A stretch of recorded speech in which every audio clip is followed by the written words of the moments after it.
ఆయన కర్నూలు జిల్లా ఆలూరు నియోజకవర్గం నుంచి 2019లో వైసీపీ అభ్యర్థిగా గెలుపొంది మంత్రిగా కూడా పనిచేశారు.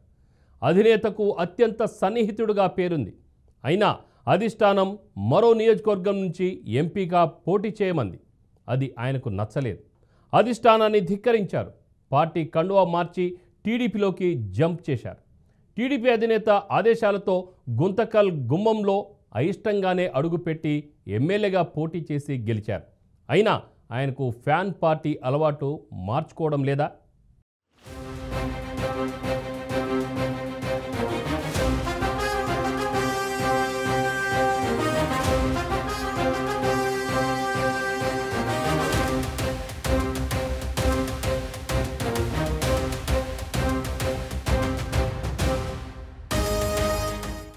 అనంతపురం జిల్లాలో ఉన్న అసెంబ్లీ నియోజకవర్గాల్లో గుంతకల్ నియోజకవర్గం ఒకటి.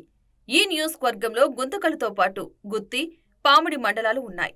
అయితే గుత్తి మండలానికి ప్రత్యేక స్థానం ఉంది.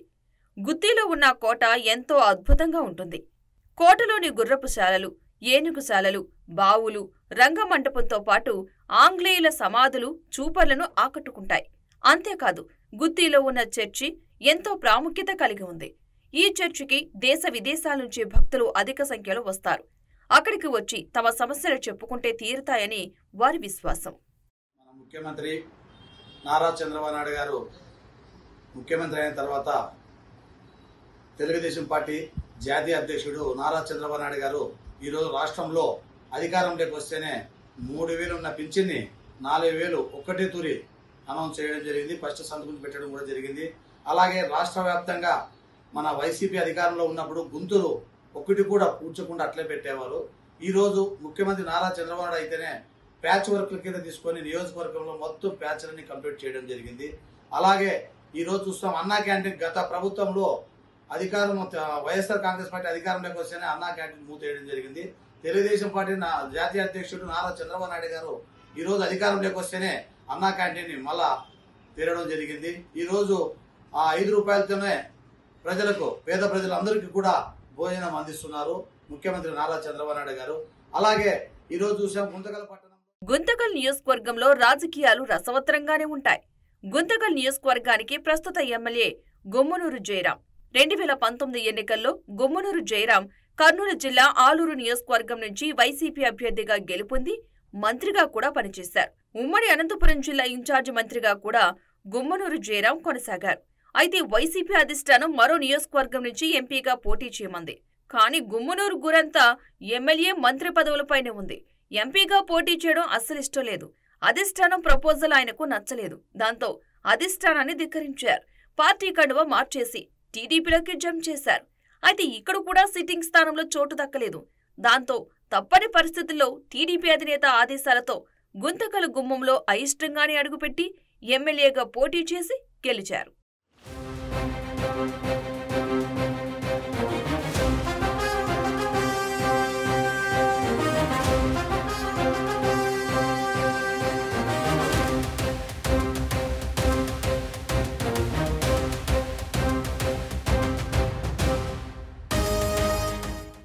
అంతకుముందు జగన్ కేబినెట్ లో మంత్రిగా ఉన్నప్పుడు ఎన్నో అవినీతి ఆరోపణలు వెల్లువెత్తాయి. భూ కబ్జాల నుంచి బెంచ్ కారు గిఫ్టుల వరకు ఎన్నెన్నో అవినీతి ఆరోపణలు. అంతేకాదు వైసీపీ ప్రభుత్వంపై ఉన్న వ్యతిరేకతతో ఆ పార్టీ నేతలంతా ఇంటిబాట పట్టడం ఖాయమనే సంకేతాలు. గుమ్మనూరు జయరాం గుంతకలకు నాల్లోకలనే పేరు మరోవైపు. ఇంకోవైపు టీడీపీ కేడర్ సహకరిస్తుందో లేదో అనే అనుమానాలు. అన్ని అనుమానాలను పటాపంచలు చేస్తూ కూటమి గాలిలో గుమ్మనూరు జయరాం గుంతకల్ గుమ్మంలో టీడీపీ జెండా ఎగరవేశారు. తెలుగుదేశం ప్రభుత్వం ఈ 6 నెలల్లో ముందుగా అన్నిటికంటే ముఖ్యం ఏమంటే 3,000 పెన్షన్ని 4,000 రూపాయలు చేయడం అనేది మా ఫస్ట్ 6 దీంట్లో ముఖ్యమైనది ఒకటి. ఎందువల్లంటే దాంట్లో వికలాంగులు, వితంతువులు ప్లస్ వృద్ధులు ఉన్నారు కాబట్టి దానికి గత ప్రభుత్వము 1,000 రూపాయలు పెంచేదానికి 5 సంవత్సరాలు చేసి మా తెలుగుదేశం ప్రభుత్వం వచ్చి ఇచ్చిన మాట ప్రకారము వెంటనే చేయడం జరిగింది. అలాగే విద్యార్థులకి, నిరుద్యోగులకి చాలా మంది నిరుద్యోగులు ఉన్నారని చెప్పి దాన్ని దృష్టిలో ఉంచుకొని వెంటనే గౌరవ ముఖ్యమంత్రి చంద్రబాబు నాయుడు గారు 17,000 చిల్లర ఉద్యోగ పోస్టులు వెంటనే సంతకం చేయడం జరిగింది. అలాగే ఈ ల్యాండ్ టైటిల్ యాక్ట్ ఎవరైతే ప్రభుత్వం వచ్చి మీరు వాళ్ళ జగన్ గారి గుమ్మనూరు జయరాంకు టీడీపీ అధినేత గుంతకల్ టికెట్ కేటాయించడంతో అంతవరకు తెలుగుదేశం పార్టీ టికెట్ రేసులో ఉన్న జితేందర్ గౌడ్ ఒక్కసారిగా డీలా పడిపోయారు. జయరాంకి టికెట్ కేటాయించడంతో జితేంద్ర గౌడ్ వర్గం తీవ్రంగా వ్యతిరేకించింది. ఒకానొక సమయంలో గుంతకల్ నియోజకవర్గం రణరంగంగా మారింది. ఈ పరిణామాలతో చంద్రబాబు నాయుడు జోక్యంతో జితేంద్ర గౌడ్ శాంతించాడు. దాంతో గుమ్మనూరు జయరాం స్వల్ప ఆధిక్యతతో గుంతకల్ నియోజకవర్గం నుంచి విజయం సాధించారు.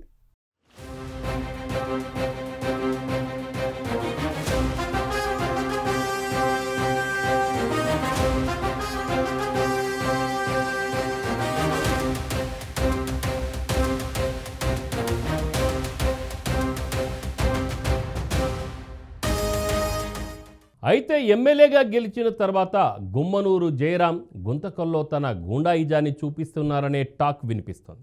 గెలిపించిన కార్యకర్తలను నాయకులను పట్టించుకోవడం లేదనే విమర్శలు లేకపోలేదు. టీడీపీ ఎమ్మెల్యేగా గెలిచినప్పటికీ వైసీపీ నేతలాగే అవినీతి, గూండాయిజం రెండు కళ్ళులా పనిచేస్తున్నారనే ఆరోపణలు వెల్లువెత్తుతున్నాయి. పార్టీ మారినా పాత వాసనలు పోవడం లేదా?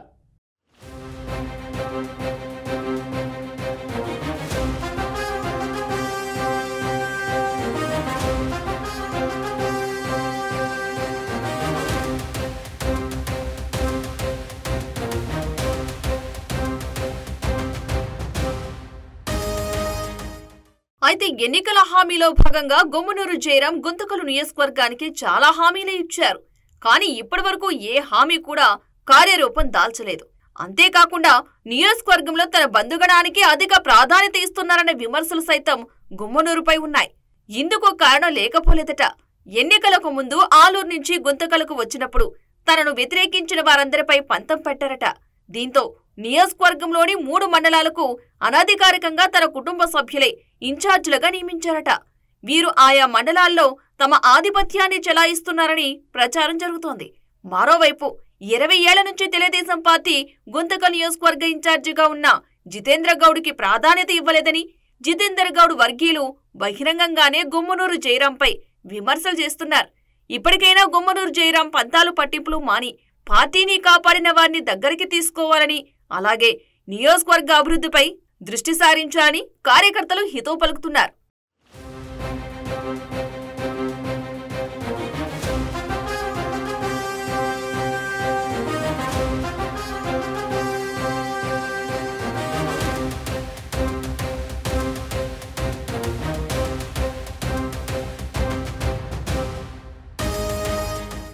ఇదిలా ఉంటే ఎమ్మెల్యే జయరాం కంటే కుటుంబ సభ్యులే మరీ డేంజర్ అనే టాక్ కూడా వినిపిస్తోంది.